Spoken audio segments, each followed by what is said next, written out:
안녕하십니까. 저는 서울대교구 사목국장 김연범 안토니오 신부입니다. 2025년 사목교서 해설 시간을 함께 하도록 하겠습니다. 2025년 서울대교구 사목교서는 희망의 순례자들 희년이라는 커다란 주제하에 희망하는 교회, 순례하는 교회, 선포하는 교회를 제목으로 잡았습니다. 특별히 성서 말씀으로 로마서 15장 13절에 여러분의 희망이 성령의 힘으로 넘치기를 바랍니다. 라는 말씀을 올 한 해 함께 묵상하는 시간이 되었으면 좋겠습니다. 먼저 희년에 대한 말씀을 좀 드려야 될 것 같습니다. 2025년을 희년이다 라고 얘기했을 때 왜 갑자기 희년이 나왔나? 언제부터 이렇게 됐나? 하고 질문하시는 분들이 꽤 많이 있으십니다. 그래서 먼저 희년에 대한 설명을 좀 드리고 그 다음에 사목교서를 설명드리는 것이 훨씬 더 여러분들의 이해에 도움이 될 것 같습니다. 희망의 순례자, 두려움과 낙담으로 얼룩진 세계에서 기쁘게 희망을 전하는 사람이 되자라는 말씀인데요. 2025년을 프란시스코 교황님께서는 희년으로 선포하시면서 희년 칙서, 희망은 실망하지 않는다라는 칙서를 선포하셨습니다. 그러시면서 그리스도인의 희망은 죽었다가 다시 살아나신 예수 그리스도에게 근거를 두고 있다. 다가올 희년 동안 그리스도로부터 오는 희망을 기뻐하고 숙고하고 온 세상에 선포해야 한다라는 말씀을 해주셨습니다. 또 이런 말씀을 드리니까 갑자기 희년은 뭔가라는 생각을 하시는데 희년의 취지는 그래서 신앙인들이 구원의 통로인 예수님과의 관계를 보다 친밀하게 갖게 되고 교회는 항상 어디에서나 우리 모두에게 예수님이 희망이시라는 것을 선포해야 한다라는 것입니다.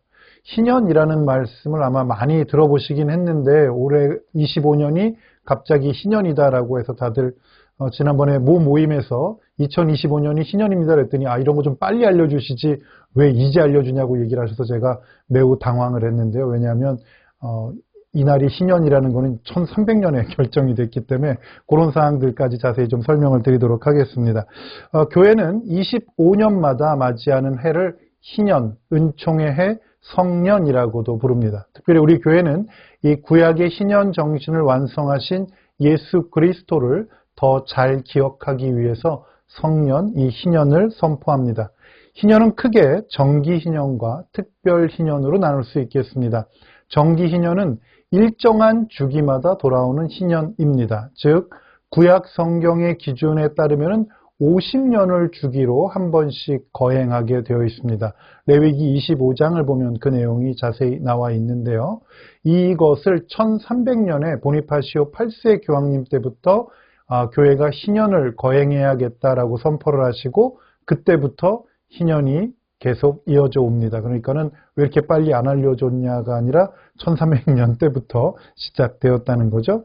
그래서 처음에는 50년마다 희년을 했었는데 가톨릭 전통에서 50년이라는 시간이 예전에는 너무나 긴 시간이기 때문에 한 세대가 가기 전에 한 번 꼭 희년을 맞이해야 된다라는 의미 때문에 1475년 바오로 2세 교황님 때 그때부터 이제 희년을 25년 주기로 거행하기로 했습니다. 일평생 단 한 번은 희년의 기쁨을 맛볼 수 있도록 하기 위해서 25년으로 주기를 단축했다라는 것은 굉장히 큰 의미가 있습니다. 우리가 가끔 이렇게 얘기할 때는 우리는 25년 뒤에도 살아있을 것 같다는 생각을 하다 보니까 또 희년 오겠지라는 그런 쉬운 생각을 할 수 있는데 이 영상을 보고 계신 여러분들도 25년 뒤에 다시 돌아오게 될 희년을 어쩌면 맞이하지 못하실 수도 있기 때문에 이 희년은 매우 중요한 겁니다. 또 오겠지 하는 마음이 아니어야 한다는 게 교회가 25년마다 희년을 거행하기로 한 아주 중요한 의미입니다. 근데 왜 또 오겠지라고 우리가 쉽게 생각하냐면 아까 말씀드린 대로 정기 희년은 처음에 50년 주기로 그리고 지금은 25년 주기로 하는데 가끔씩 특별 희년이라는 것이 정해집니다. 그래서 정기 희년은 여러분 기억하실지 모르겠지만 25년 전에 2000년에 저희가 2000년 대희년을 보냈습니다. 그리고 지금 25년이 돼서 또 정기 희년으로 희년을 맞이하게 된 거고요. 그런데 이제 그 사이사이에도 교황님께서 특별한 지향을 가지시고 선포를 하시면 희년이 될 수 있습니다. 가까운 기억으로는 약 10년 전쯤에 우리가 2015년에 자비의 특별 희년이라는 것을 지냈었죠. 이제 그러기 때문에 우리가 가끔 희년이 여러 번 있었기 때문에 뭐 다음 희년에 하면 되지라고 쉽게 생각하실 수 있는데, 커다랗게 정기 희년은 25년마다 오는 거고, 특별 희년은 언제일지는 모르지만 교황님이 특별히 반포하실 때만 되는 거기 때문에 이 희년의 의미를 특별히 더욱더 잘 살아야 되겠다라는 것입니다. 그래서 구약 성경에서 먼저 희년의 의미를 좀 살펴보면은요, 구약 성경에서의 희년은 해방의 해를 의미합니다. 즉, 종이 된 유다인들이 희년이 되면 해방을 다 시켜주게 되고요, 땅을 또 원주민에게 다시 돌려주도록 규정하고 있습니다. 아까 말씀드렸던 레위기 25장의 말씀을 잠깐 함께 묵상해 보면은요, 너희는 안식년을 7번, 곧 7회를 7번 헤아려라. 여러분 아시다시피 6년을 지내고 7번째 돌아오는 해가 안식년이 되는 거죠. 우리가 6일을 지나고 7번째 날 하느님께서 쉬셨다 해서 그날을 안식일로 지내는 것처럼 6년이 지난 다음에 7번째 해가 되면 안식년이 됩니다. 그리고 그 안식년이 7번 지나 49회가 된다. 그 7째 달 초열흘날 곧 속죄일에 나팔소리를 크게 울려라. 너희가 사는 온 땅에 나팔소리를 울려라. 너희는 이 50년째 해를 거룩한 해로 선언하고 너희 땅에 사는 모든 주민에게 해방을 선포하여라. 이 해는 너희의 희년이다. 너희는 저마다 제 소유지를 되찾고 저마다 자기 시족에게 돌아가야 한다라는 이 말씀에서 희년의 의미를 설명할 수 있겠습니다. 이 레위기 25장에 나왔다고 이야기했는데, 이 레위기가 쓰여진 배경을 한 번쯤 또 생각을 해봐야 됩니다. 레위기가 나오고 있는 그 내용은 이스라엘이 이집트를 탈출해서 광야에서 여정을 하고 있던 그 시기입니다. 그런데 그 레위기가 쓰여졌던 거는 그때 쓰여진 건 아니고 세월이 더 흐른 다음에 BC 587년경 바빌론 유배 이후에 이 레위기가 쓰여지게 됩니다. 바빌론 유배 중인 이 이스라엘 백성들에게 선택된 민족으로서 정체성을 강조하고 하느님의 힘에 의한 제2의 탈출의 희망을 보여주고 있었기 때문에 이러한 하느님의 힘은 그들이 거룩하게 살게 될 때 다시금 나타날 거다라고 말하고 있는 겁니다. 즉, 희년은 그래서 우리가 하느님께로부터 받은 거룩한 본성을 회복해야 되는 시간이다라고 생각을 한 거죠. 그럼 거룩한 본성대로 살아가기 위해서 무엇을 해야 하는가? 그래서 구약 성경에서는 좀 전에 읽어드린 레위기에서는 이 희년의 의미로서 해방을 첫 번째로 이야기하면서 자유를 설명합니다. 그래서 토지가 원래 소유자에게 돌아가야 되는 것, 그리고 부채가 탕감되는 것, 그리고 노예들이 해방되어 자유를 얻는 것이 이 희망의 대전제가 되는 겁니다. 즉, 거룩한 본성대로 살아가기 위한 구체적인 노력과 전제 조건으로서의 의미가 바로 이러한 실행에 있습니다. 두 번째로 신약 성경에서 희년을 살펴보면 신약 성경에서의 희년은 해방의 완성을 의미합니다. 즉, 구약 성경에서부터 이어온 해방을 기념하는 희년을 완성하시는 분은 예수 그리스도이시다라는 겁니다. 루카복음 4장에 나오는 여러분 자주 들으신 말씀이죠. 주님께서 나를 보내시어 가난한 이들에게 기쁜 소식을 전하고 잡혀간 이들에게 해방을 선포하며 눈먼 이들을 다시 보게 하고 억압받는 이들을 해방시켜 내보내며 주님의 은혜로운 해를 선포하게 하셨다. 오늘 이 성경 말씀이 너희가 듣는 가운데서 이루어졌다라고 예수님께서 회당에서 이사야 예언자의 두루마리를 펴서 읽으셨던 그 내용입니다. 즉, 구약에서부터 이어져 온 종말론적 관점이 마침내 메시아가 오심으로써 진정 완성되고 실현될 것이라는 걸 이야기합니다. 그리고 그 해방과 구원의 시간이 언제 나중에 올 것이 아니라 바로 지금 오늘 예수님과 함께 시작되었음을 이야기합니다. 제가 좀 전에 구약에서의 희년을 의미하는 이야기를 하면서 해방과 자유에 대한 이야기를 했었는데, 그 중에 이제 제가 아까 잠깐 건너뛰었는데 고엘의 의무라는 것이 이스라엘 백성들에게 있습니다. 이건 뭐냐면 어떤 사람이 내 가족이나 내 형제나 누구나 불편하고 어려움이 있으면 그것을 그들이 누군가가 도와줘서 그들이 다시금 원래 상태로 원복으로 회복되어야 한다라는 거죠. 그래서 우리가 가끔 그 부활에 대한 신앙을 못 믿는 사두가이파가 했던 질문 중에 그런 내용이 있죠. 첫 번째 부인이 첫 번째 아들하고 결혼을 했는데 후사 없이 죽게 됐을 때 그 다음 이렇게 이어져서 7제가 다 같이 살았다. 뭐 이런 내용 아마 기억하실 것 같은데 그런 내용도 마찬가지로 그 첫 번째 여인이 만약에 구약시대에는 남편이 없다면 자식도 없다면 버려진 상태로 가장 힘든 삶을 살 수밖에 없기 때문에 그 사람을 살 수 있도록 도와주는 것이 바로 이 고엘의 의무로서 둘째가 그 여인이 살 수 있도록 해주는 형수이지만 그렇게 됐던 물론 지금의 상황과는 많이 다른 형태입니다만 그 당시에 여성에게 어떤 인권이라든지 본인이 가지고 있는 권리들이 없기 때문에 그런 부분을 도와줘야 됐던 것 이런 것 전체를 이야기를 하는 겁니다. 그러다 보니까는 구약 성경에서의 이 희년에 대한 선포는 그들 모두가 이스라엘 백성 모두가 이스라엘 백성들이 어렵게 살고 있거나 힘들게 살고 있을 때 그것을 채워줌으로써 이스라엘 백성 모두가 거룩함을 다시 회복해야 된다라는 의미입니다. 신약 성경에서의 이 해방의 의미 역시 그래서 지금 너희가 이 성경 말씀이 듣는 가운데 이루어졌다라고 하시는 그 말씀은 그 레위기에서 언급하고 있는 그 희년보다 더 깊은 차원의 해방으로 예수님께서 우리를 초대하시는 겁니다. 그래서 해방의 완성은 죄의 종살이에서 자유롭게 되는 것 그리고 예수 그리스도로 말미암아 진정한 의미의 자유로 완성되는 것을 의미합니다.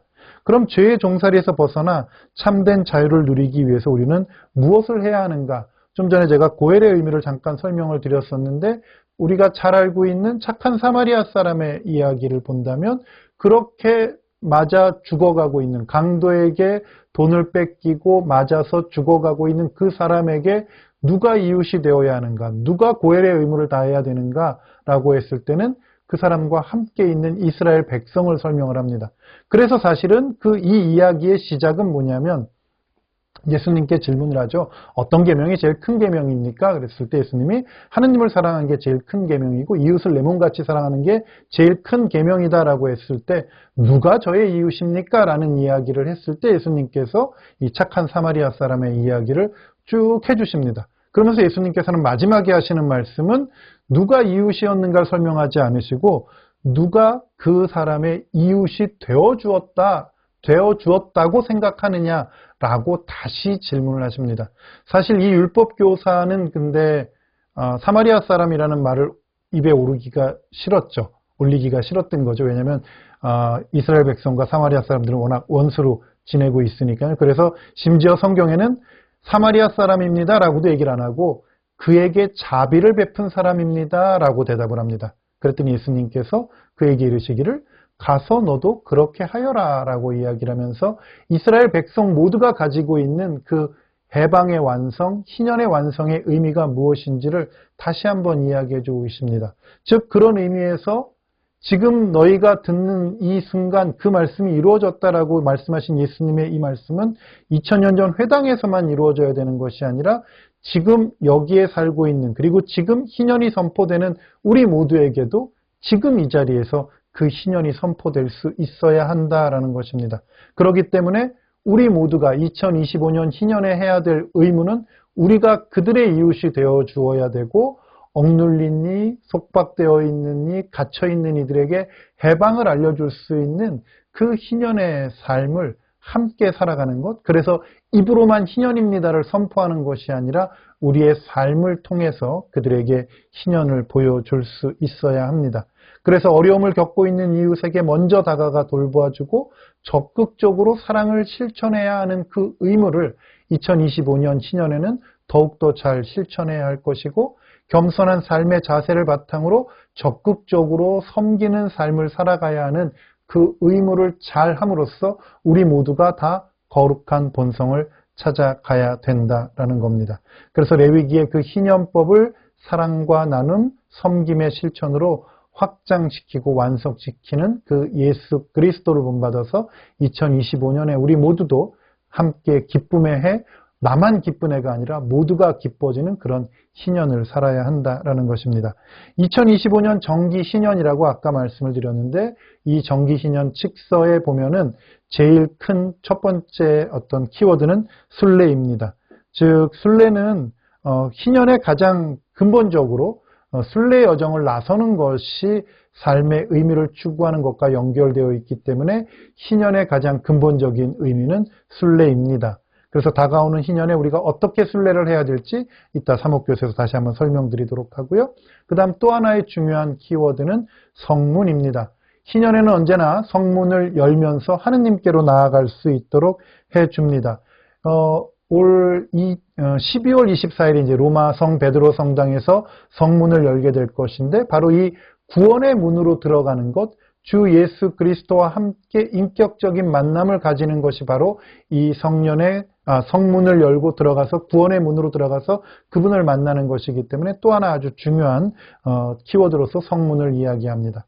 그리고 이 칙서에서 또 한 가지 중요하게 얘기하는 것은 화해입니다. 하느님과의 화해 그리고 이웃과의 화해인 것입니다.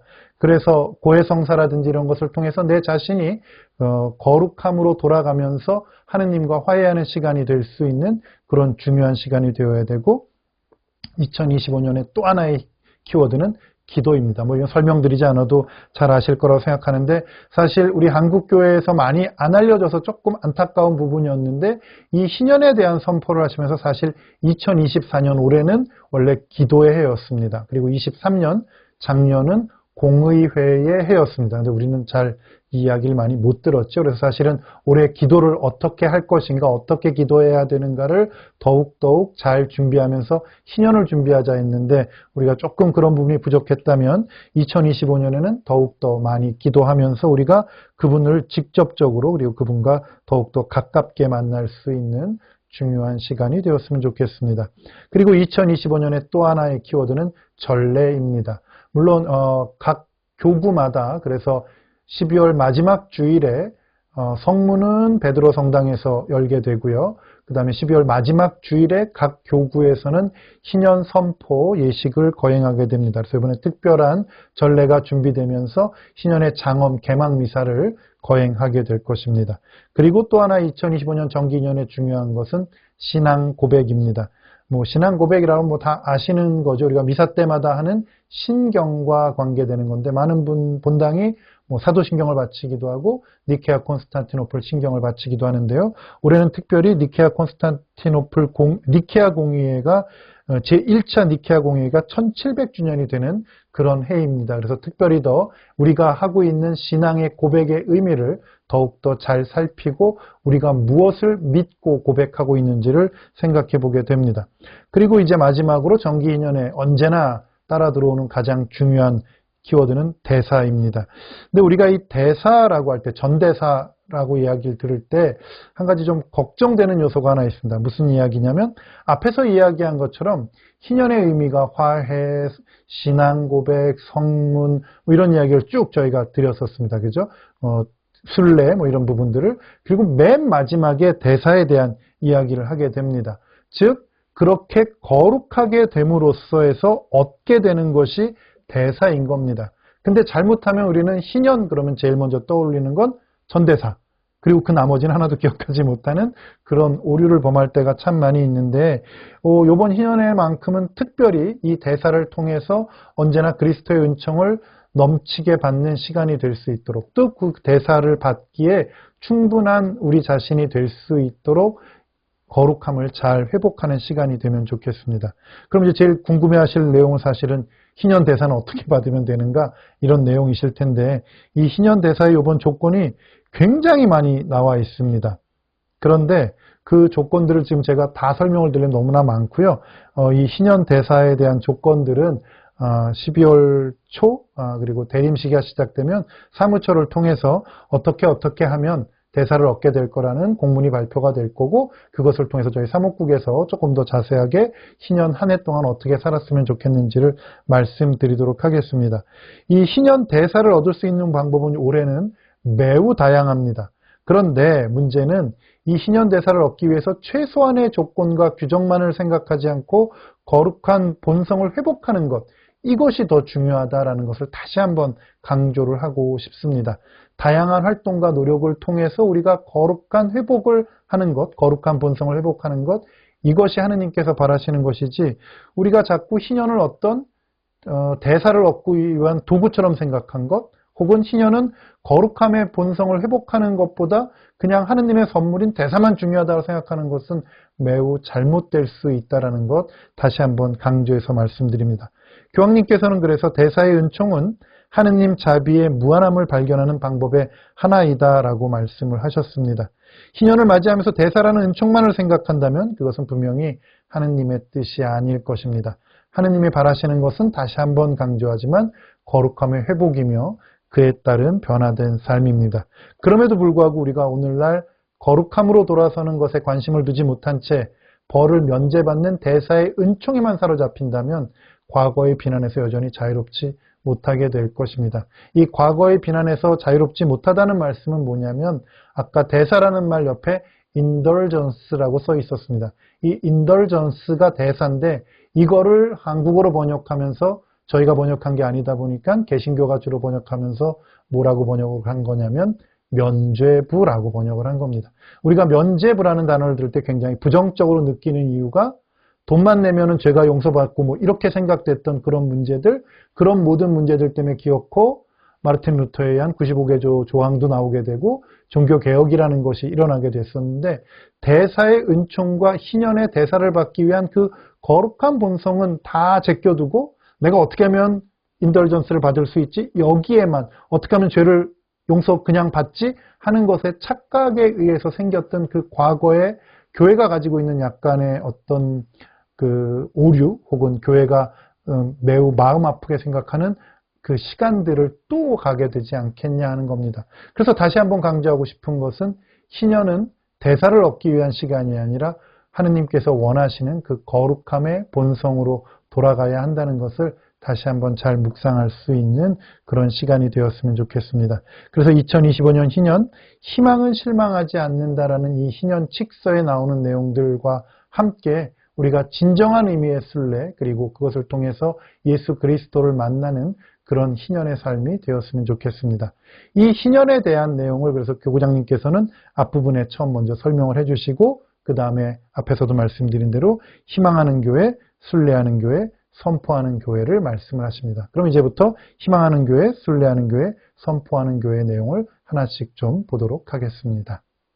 먼저 희망하는 교회입니다. 희년의 목적과 의미는 아까도 말씀드린 것처럼 단순히 전대사를 얻는 기회에 그치는 것이 아니라 구원의 문이신 예수 그리스도와 인격적의 만남을 깊게 하는 데 있다고 대주교님께서는 말씀을 해주시면서 특별히 예수님과 더욱 깊은 만남을 이어가면서 우리의 희망이신 예수 그리스도를 언제 어디서나 모든 이에게 선포하는 것이 그리스도인의 사명이다라고 말씀을 해주십니다. 그러면서 특별히 현대사회는 세대 간의 갈등, 또 저출산, 정치적, 경제적, 사회적 양극화, 또 젊은이들의 평화 통일에 대한 관심이 저하되고 있는 것, 또 남북을 둘러싼 국제정세의 긴장과 갈등들 여러 가지 이런 어려움에 직면해 있는 이 세상 안에서 이러한 어려움 가운데에서도 교회는 예수 그리스도께서 보여주신 영원한 생명의 지평 아래에서 희망을 선포하며 세상을 변화시켜 나아가야 함을 다시 한번 강조해 주십니다. 그래서 보이는 것을 희망하는 것이 아니라 보이지 않는 것을 희망하기에 인내심을 가지고 기다리면서 살아야 한다는 로마서 8장 24절의 말씀을 다시 한번 강조해 주십니다. 그렇게 우리가 희망하는 교회로서 2025년을 살았으면 좋겠다는 말씀이고, 두 번째로 순례하는 교회에 대해서는 먼저 교황님께서 아까 희년 칙서에서도 이야기 드렸던 것처럼 모든 희년 행사의 근본 요소는 순례다라고 말씀을 하셨습니다. 전통적으로 순례 여정을 나서는 것은 삶의 의미를 추구하는 것과 연결되어 있습니다. 도보 순례는 침묵, 노력, 단순한 삶의 가치를 재발견하는 데 더욱 큰 도움이 된다라고 아까 칙서에 나온 말씀을 대주교님께서 다시 한번 해주시면서 그 순례하는 삶의 의미를 추구하는 것과 연결되기에 우리의 인생이 순례의 여정이라는 것을, 그리고 우리는 하느님을 향해 가는 순례를 계속하는 사람들이라는 것을 다시 한번 강조하시면서 2025년에는 특별히 외적 순례로서 영혼의 도시인 로마로 순례하는 것도 매우 중요하겠지만 혹시라도 그 로마 순례가 아니더라도 우리 국제 인정 순례길인 서울 순례길이 마련되어 있지 않습니까? 그래서 이 서울 순례길 중 적어도 한 곳 이상을 꼭 도보로 순례할 것을 대주교님께서는 공고해주고 계십니다. 그 다음 이 외적 순례 못지않게 두 번째로 중요한 내적 순례, 즉 예수 그리스도를 인격적으로 만나 들어가는, 즉 구원의 성문으로 들어가는 그 삶의 모습으로서 성체조배, 성시간 등을 통해서 예수 그리스도와 깊은 우정의 대화 시간을 가질 것을 다시 한번 권고하셨고, 특별히 주교자 명동 대성당에서 매월 첫 목요일 저녁에 교구장과 함께하는 성체조배가 늘 이루어지고 있습니다. 그래서 올 1년 중에 한 번이라도 이곳을 꼭 참가해 보시는 것을 권고해 주시는 이 내적 순례에 대한, 그래서 외적, 내적 순례를 통해서 더욱더 희년의 의미를 잘 살아가는 우리 서울대교구 교구민들이 되어주시기를 부탁을 하셨습니다. 있는 그대로의 우리를 조건 없이 그리고 변함없이 사랑해 주시는 예수 그리스도의 그 한없는 사랑을 성체를 통해서 더욱더 잘 만나가는 2025년이 되기를 대주교님께서 특별히 권고하셨습니다. 세 번째로 선포하는 교회입니다. 인격적으로 만난 예수 그리스도를 선포하는 기쁨, 선교하는 기쁨을 살아가실 수 있기를 바라는 것입니다. 즉 예수 그리스도를 인격적으로 만난 사람이라면 그 기쁨을 이 세상에 선포할 수밖에 없다라는 것입니다. 그래서 그것을 세 가지로 나눠서 말씀을 하셨는데, 첫 번째로는 애덕 실천을 통해서 복음을 선포했으면 좋겠다라는 말씀이십니다. 우리가 야고보서에 나오는 믿음의 실천이 없으면 그러한 믿음은 죽은 것입니다. 또 나는 실천으로 나의 믿음을 보여주겠습니다 라고 하는 야고보서의 말씀대로 우리가 만난 예수 그리스도를 통한 그 기쁨을 세상의 애덕 실천을 통해서 잘 선포해 주시는 그런 한 해가 되셨으면 좋겠습니다.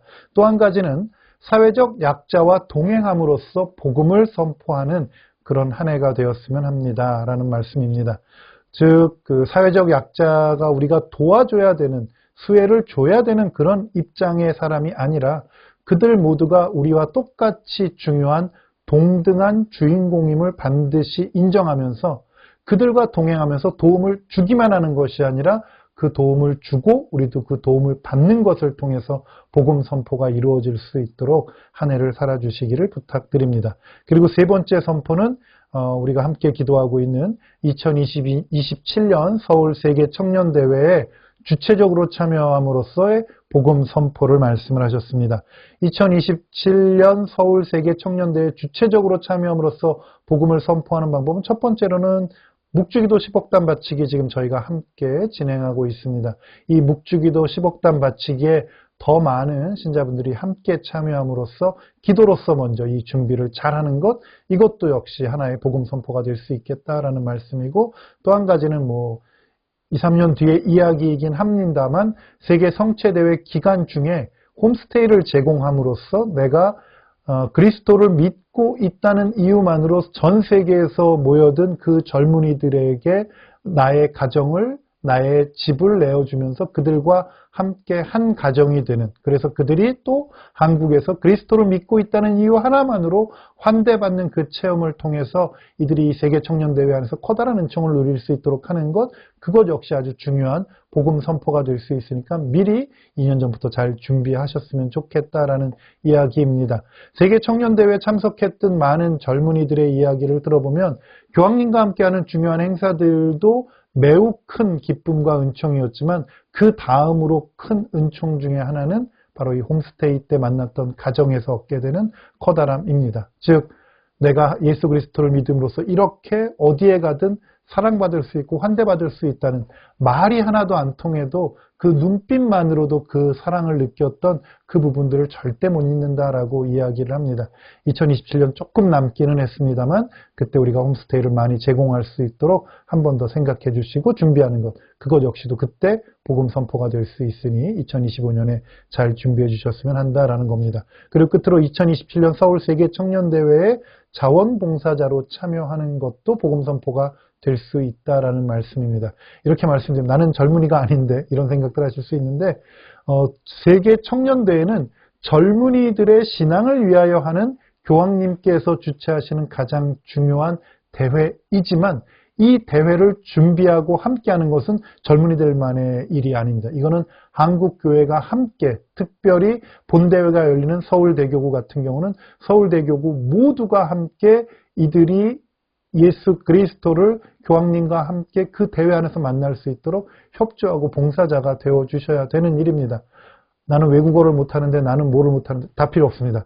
아주 작은 것 하나만이라도, 즉 기찻길을 알려주는 거 하나, 전철역 알려주는 거 하나, 화장실 알려주는 거 하나로도 자원봉사자가 될 수도 있고, 장기 봉사자도 가능하고 단기 봉사자도 가능하고 때로는 하루 정도만 봉사하시는 것도 가능합니다. 이 모든 것들이 가능한 만큼 우리 모두가 그런 자원봉사자로 앞에서도 말씀드린 것처럼 예수 그리스도를 믿음으로써 모여온 이 세상의 많은 젊은이들이 다시 한번 서울 세계 청년대회 그 안에서, 특별히 서울대교구 이 안에서 그 모든 것을 느낄 수 있도록 도와주시는 봉사자가 되어주시는 것, 이것이 매우 중요한 또 하나의 복음 선포가 될 수 있다는 것을 잊지 마시고 올 한 해를 지내면서 이제 곧 열리게 될 2027년 서울 세계 청년대회를 준비해 주시는 것도 복음 선포로서 잘 준비가 될 것 같습니다. 끝으로 희망의 순례자를 주제로 2025년 신년을 맞는 우리 모두가 희망하는 교회, 순례하는 교회, 선포하는 교회를 잘 살아가면서 복음의 기쁨을 더 깊이 체험하고 선포하는 기쁨을 누리는 한 해로 갖고 나가실 수 있도록 함께 노력했으면 좋겠습니다. 다시 한번 2025년 이 희년이 우리 모두에게 기쁨이 되는 해, 나만 기쁘고 끝나는 그런 희년이 아니라 온 세상 모든 사람들이 함께 기뻐하는, 우리가 예수 그리스도를 만난 그 기쁨을 선포하고 살아가며 나눔으로써 그들 모두가 행복하고 기쁜 한 해가 될 수 있도록 우리 모두가 올 한 해 희년을 잘 살아갔으면 좋겠습니다. 그래서 우리 모두가 하느님께로부터 받은 그 구원의 본성을 회복하고 그것을 통해서 그분의 은총을 더욱 많이 받는 2025년이 되면 정말 좋겠습니다. 다시 한번 2025년 희년이 우리 모두에게 기쁨이요 거룩한 한 해가 되시길 바랍니다. 감사합니다.